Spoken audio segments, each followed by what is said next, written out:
Hello guys! Mukbang tayo ngayon. Barbecue. Tsaka broccoli.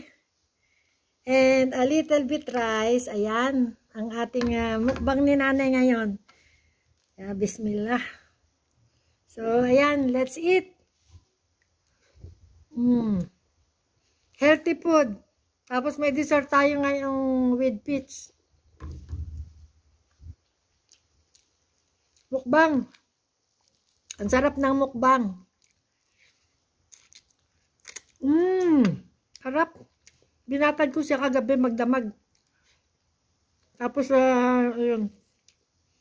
Inayano ko sa oven. Sarap ang lutong, oh. Yan, guys.